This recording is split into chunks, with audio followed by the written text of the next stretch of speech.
Bon, ici, donc, je vais voir le tube de courant. Le tube de courant. Le tube de courant, bien sûr, peut s'entrevoir, qui est un concept, hein, c'est un concept voilà, qui est relatif à la mécanique et à l'électricité. Quand je dis relatif à l'électricité, bon, ici, le tube de courant fait référence aux vitesses et aux surfaces. Euh, voilà, aux vitesses et aux surfaces, et il en sera de même pour la mécanique des fluides. Or, ici, je me suis situé plus dans un contexte de mécanique de fluide que d'électricité. Parce qu'il existe le tube de courant, que je vais appeler TC, tube de courant, T pour tube, C pour courant, en mécanique des fluides, comme on peut retrouver le tube de courant en électrostatique, en parlant des courants, si vous voulez. Alors, comme je suis en mécanique des fluides, je supposais qu'il y a un fluide en circulation. C'est un fluide en circulation. Euh, mais avant de parler de tout ça, j'aimerais bien de parler des paramètres d'un fluide. Bon, je rappelle que pour un corps est constitué de particules. Bon, on peut avoir des corps particules solides, enfin on peut avoir des corps solides, gazeux, solides et liquides. Voilà pour les corps. Bon, ici je vais m'intéresser plus aux corps fluides, que sont les gaz et les liquides. Hein, les corps fluides sont les liquides et les gaz. Bon. Euh, Quand on parle de corps en mécanique, bon, on crée un système de points matériels. Bon, parce qu'un corps est constitué de points matériels et on peut constituer un corps comme un système de points matériels. Et on étudie le système et on a des forces d'interaction avec le corps, donc avec le système qu'on a défini. Et s'il en est de même, il faut définir un système pour un milieu fluide. Mais le problème, c'est que pour un solide, bon, on comprend que les points matériels sont fixes entre eux, mais pour des fluides, on a des points matériels, on va dire, variables. Enfin, on a des points matériels qui peuvent bouger, rouler entre elles, avoir toutes les.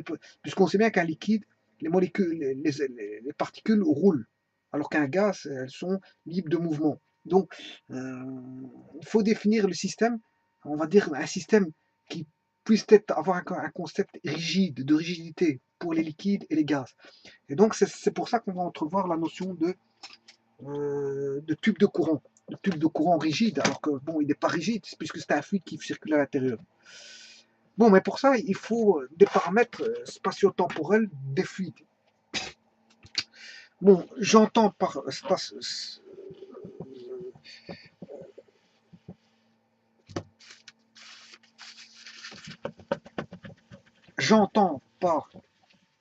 éléments spatio-temporels, bon, spatio-temporel, j'entends par là l'espace et le temps. Bon, pour définir le fluide, j'ai besoin d'éléments spatio-temporels, c'est-à-dire de l'espace et du temps.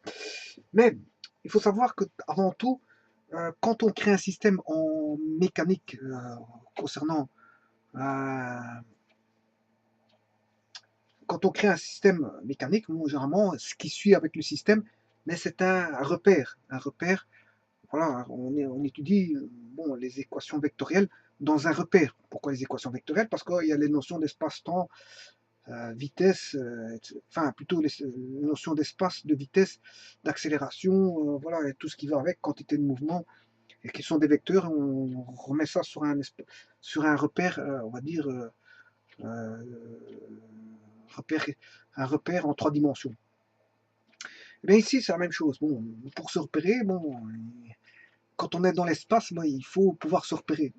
Hein, je veux dire, quand on est dans un village, bon, qu'on ne connaît pas, la première des choses, c'est de prendre de points de repère pour savoir, bon, euh, voilà, on a une boulangerie qu'on commence à repérer. On se dit, bon, on va retenir cette boulangerie en tant que point de repère.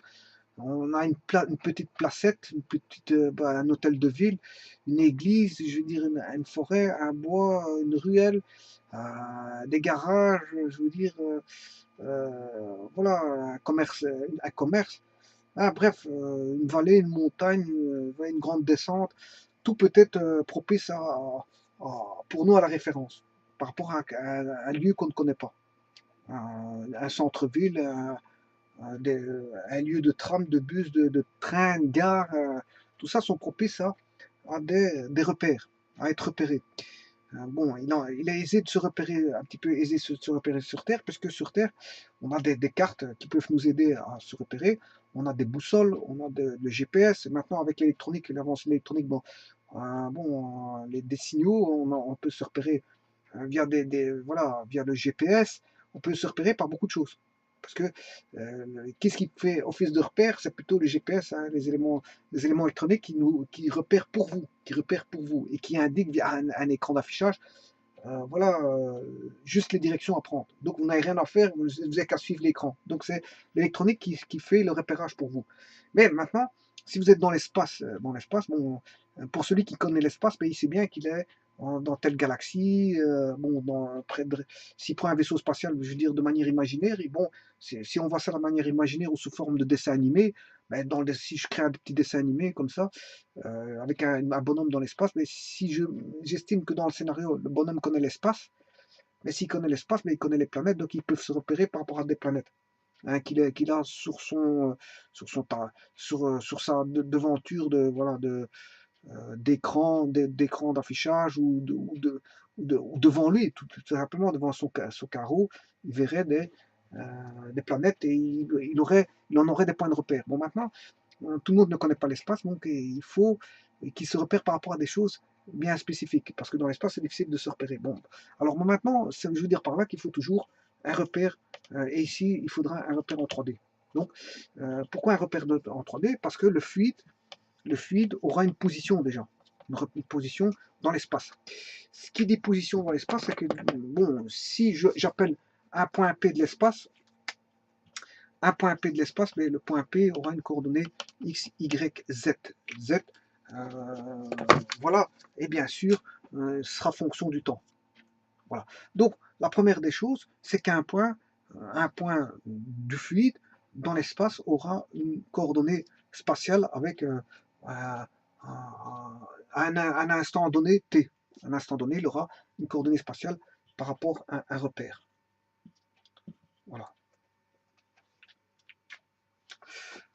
Bon, et bien sûr, si le fluide est en mouvement, vous comprendrez qu'il y aura deux positions, puisque je peux prendre un instant donné T1, voilà, un repère étant posé, voilà le fluide, une particule de fluide que je vais appeler P, particule de fluide, ben, supposons que, suivant sa trajectoire, à un moment donné, la particule de fluide, bon, se trouve là, Q.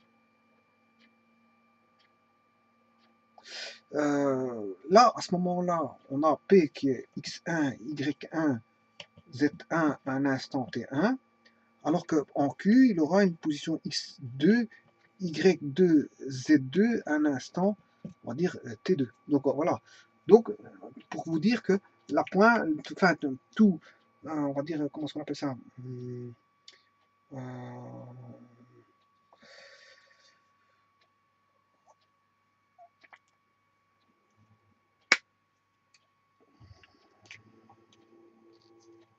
Donc, un point de fluide que j'appelle P peut se déplacer pour se retrouver ce même point P en Q. Donc, il a, si vous voulez, une position à un instant T, donc il est dépendant, voilà, d'une position. Là, il y a deux positions en fonction du temps.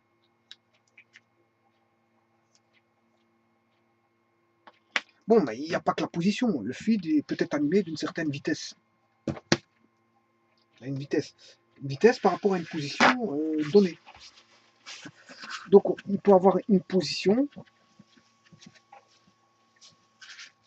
donnée par une situation du point P dans un repère.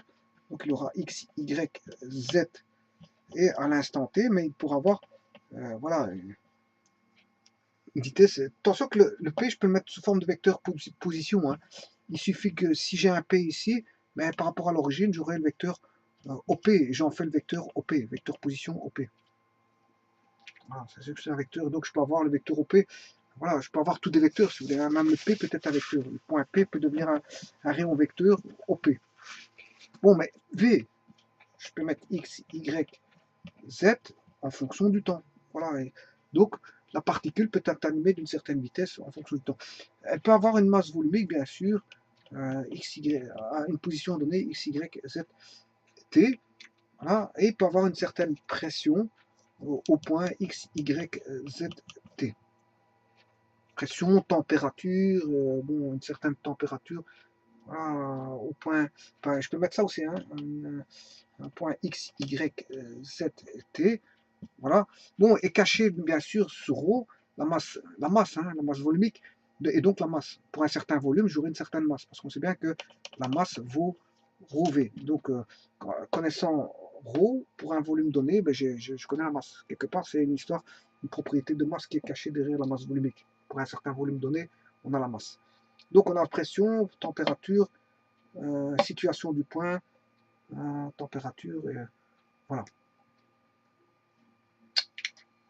Donc, mais ici, moi, je ne vais pas travailler avec la pression. Je vais travailler avec ceci, la masse volumique, la vitesse, la situation du point.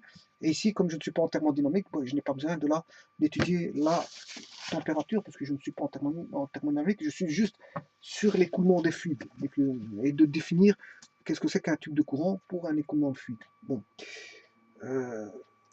Alors, ici, je vais envisager pour mon tube de courant. Tout d'abord, il faut distinguer trajectoire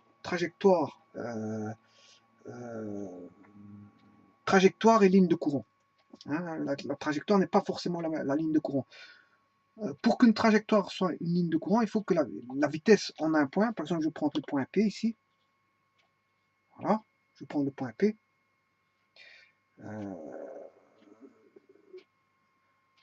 Eh bien, que la vitesse au point P ne varie pas. La vitesse de P soit constante, n'est pas dépendant du temps. Ça veut dire que je ne veux pas avoir une petite vitesse, puis une grande vitesse, puis une moyenne vitesse en P. Non, j'aurai toujours le vecteur vitesse au point P toujours constant. Donc ça, c'est ce qu'on appelle un écoulement stationnaire. Voilà. Un écoulement stationnaire, c'est quand, on va dire, la vitesse en un point donné est constante dans le temps, donc invariable par rapport au temps. Donc on a une vitesse constante au point P, bien sûr. Au point P, la vitesse est constante. Et bien sûr, le point P est situé à l'intérieur du fluide, hein, parce que je considère que si j'ai un fluide, c'est un fluide. Alors,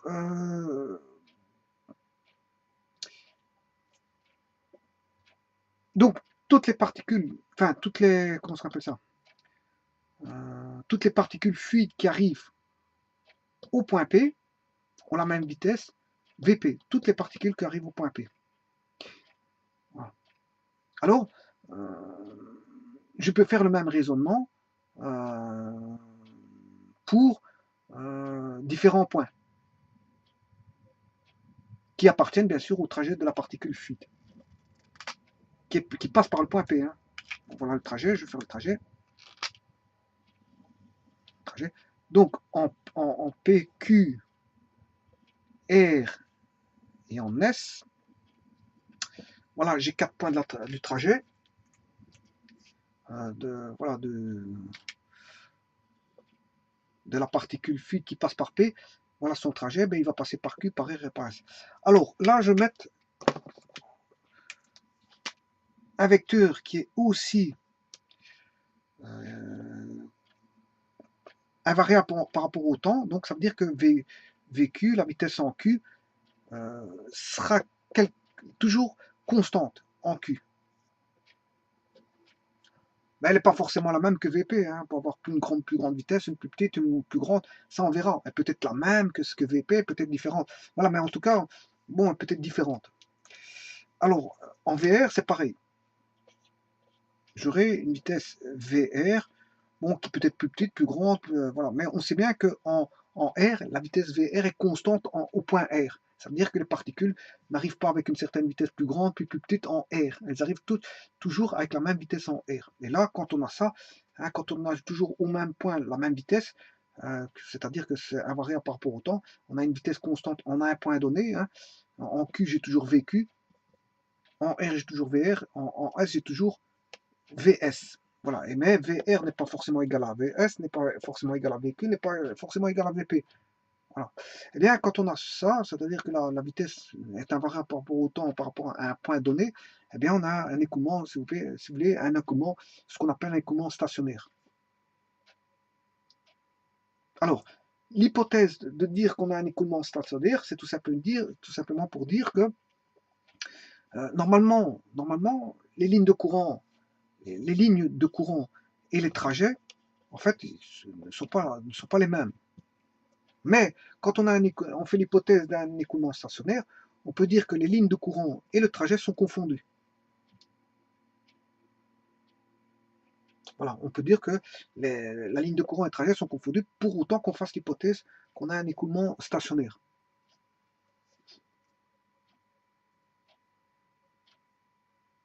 Bon, et cette hypothèse-là permet de dire que l'écoulement étant stationnaire, ben, les lignes de courant ne peuvent pas se croiser. Les lignes de courant ne peuvent pas se croiser. Comme on a des particules fluides qui roulent entre elles, ben, si je fais les lignes de courant par hypothèse que j'ai un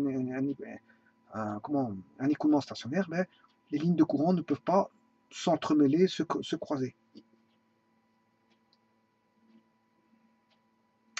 Bon, mais si je prends autour du point P, toutes les lignes de courant autour du point P, voilà, là je crée ce qu'on appelle un tube de courant. Alors c'est une manière mathématique de voir, d'entrevoir ce qu'on appelle ça, une rigidité du tube. Une rigidité du tube. C'est comme si on avait un système. Là, je crée mon système. Normalement, c'est un fluide. Hein. Ça, c'est un fluide. On voit bien qu'on faut bien être conscient que ceci n'est pas un solide, mais un fluide. Hein. C'est un système vu de l'esprit qui voit euh, le tube de courant comme un tube rigide qui va être considéré comme un système d'études. Un système d'études. Voilà. Donc on a ici, on vient de créer, avec toutes les lignes de courant autour du point P, je viens de créer euh, un tube de courant. Un tube de courant. Bon, maintenant, concernant les vitesses là que j'avais mis VP, VQ, VR, mais ces vitesses-là, on va dire, elles sont tangentes. euh, euh, les vitesses, on va dire, sont tangentes aux lignes de courant. Et les lignes de courant suivent partout la direction de l'écoulement. Hein. Donc elles suivent la direction de l'écoulement. Et les directions des vecteurs sont tangents, si vous voulez, aux lignes de courant. Alors, ne pas confondre l'hypothèse écoulement stationnaire d'un mouvement permanent. Le mouvement permanent, euh, là, ce sont plutôt, on va dire, un mouvement dont les caractéristiques sont indépendantes du temps. Donc les caractéristiques, on a plusieurs caractéristiques. Et parmi celles-là, on a la caractéristique vitesse. Donc la caractéristique vitesse, s'il est indépendante en fonction du temps, ça devient un mouvement stationnaire. Donc un mouvement permanent est en soi un écoulement stationnaire. Un mouvement permanent parce que ce sont les caractéristiques qui sont indépendantes du temps. Donc parmi celles-là, la vitesse, indépendante du temps, en un point bien sûr. Et donc, si la vitesse est indépendante du temps dans l'écoulement permanent, mais on a d'office l'écoulement qui est stationnaire, puisque la vitesse est indépendante du temps. Voilà. Donc, je peux prendre comme hypothèse que j'ai un écoulement, un mouvement permanent ou un écoulement, si vous voulez, stationnaire. Bon, les hypothèses simplificatrices seront les mêmes. Seront les mêmes.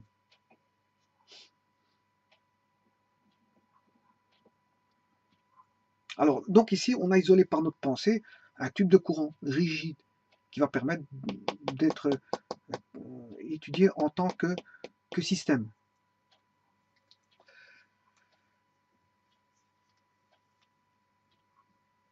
Voilà. Donc ici, on sait bien que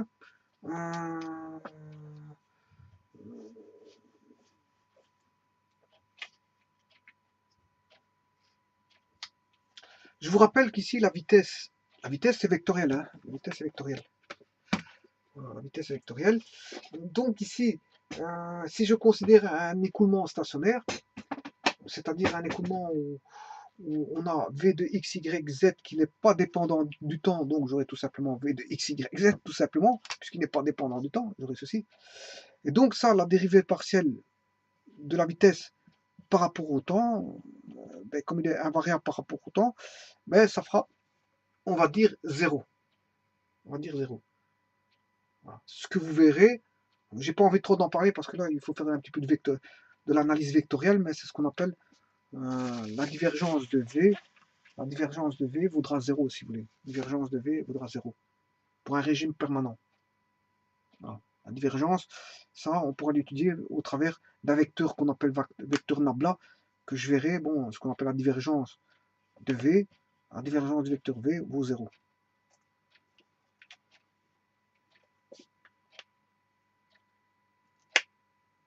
Donc le tube de courant, pour un régime permanent, je rappelle que pour un fluide incompressible, le ρ, si j'ai affaire à un fluide incompressible, le ρ vaudra 0. Hein. Si incompressible, voilà, j'aurai droit à, je vais dire, un ρ constant, pardon, je m'excuse, un ρ constant.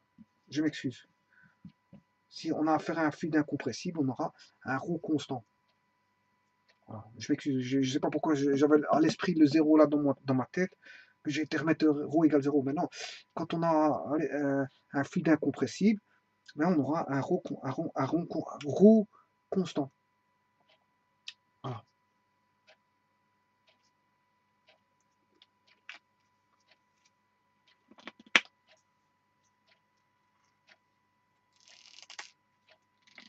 Donc, au travers de ça, qu'est-ce que je veux dire par là? Ben, que les lignes de courant sont celles qui suivent partout la direction de l'écoulement, dont voilà, la tangente a donc partout la direction du vecteur vitesse. Je dirais même que si par tous les points d'une courbe fermée, on trace des lignes de courant, ben, celles-ci forment un tube de longueur indéterminée qui est le tube de courant, dans lequel bien sûr le fluide coule. Hein. À l'instant considéré, bien sûr, on a ce fameux tube de courant ici. Voilà. Et le tube, le fluide, mais c'est le fluide il est là. C'est l'intérieur et voilà, on va dire le pourtour. C'est ça le fluide. Mais je l'imagine en tant que tube de courant, en tant que, je veux dire, système d'écoulement, où je peux commencer à étudier ça en tant que système rigide. Voilà.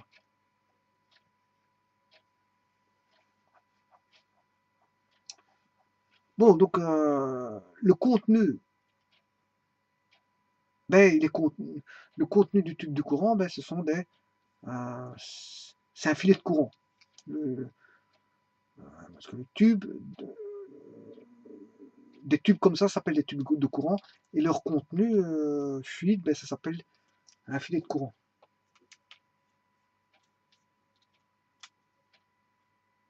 Alors, vous allez me dire, bon, est-ce que le fluide peut passer comme ceci, au travers de la paroi, rigide, bon, entre parenthèses, paroi. Vous avez bien vu que je commence à avoir bon, le mécanisme, enfin, le réflexe, mécanisme de réflexe, de dire que la paroi, il n'y a pas de paroi quelque part. Mais du fait que j'ai créé mon système voilà, rigide, j'ai défini le tube de courant, j'entrevois ça comme une paroi. J'entrevois ça comme une paroi. Voilà. Alors, qu'est-ce qu'on peut se dire? On peut se dire, bon, qu'il n'y a pas de particules qui vont traverser cette fameuse pseudo-paroi, je veux dire, vue d'esprit. Pourquoi? Parce que la vitesse normale est nulle. Donc, quelque part, il n'y a pas de particules qui. La vitesse normale, il n'y a pas de particules qui traverseront, si vous voulez, la paroi. Voilà. Et tout ce que je viens d'expliquer ici, c'est ce qu'on appelle un tube de courant. Bon, et j'en aurais besoin pour étudier donc les équations, par exemple l'équation de continuité, j'ai besoin de ceci, d'un tube de courant pour expliquer voilà, l'équation de continuité. Voilà, donc je dis ça parce que quand je verrai l'équation de continuité, je vous dirai, écoutez, allez revoir donc qu'est-ce que c'est qu'un tube de courant. Et ce tube de courant, bon, est utilisé aussi en électricité, comme je vous l'ai dit au départ, mais qu'ici, bon, il fait plus référence à la mécanique des fluides et peut tout simplement créer un système rigide, vu d'esprit, pour commencer à entrevoir des relations, ici, dans ce cas-ci, de la mécanique des fluides.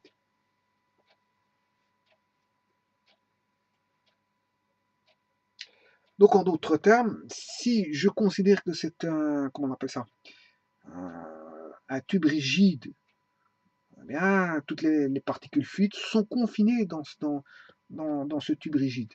Ils sont confinés. On a à l'esprit que ces particules sont confinées. Donc, c'est bien une vue d'esprit. Hein. C'est bien une vue d'esprit. Voilà, parce qu'il n'y a pas de tuyauterie là-dessus. Il n'y a pas de canalisation, rien, rien du tout. Voilà, ce sont juste des lignes de courant où on a créé voilà, une surface latérale et à l'intérieur, bon, on a les particules fluides.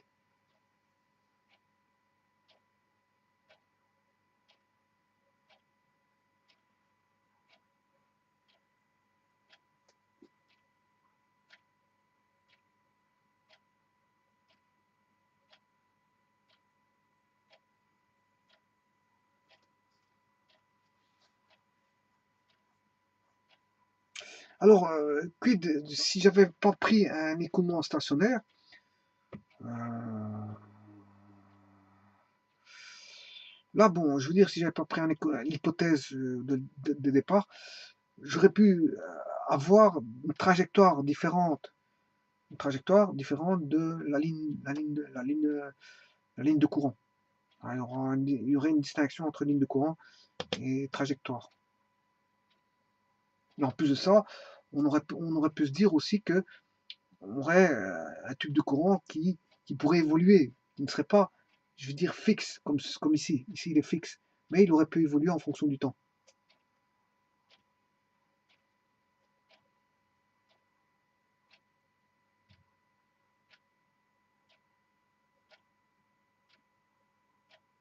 Voilà, je vous remercie.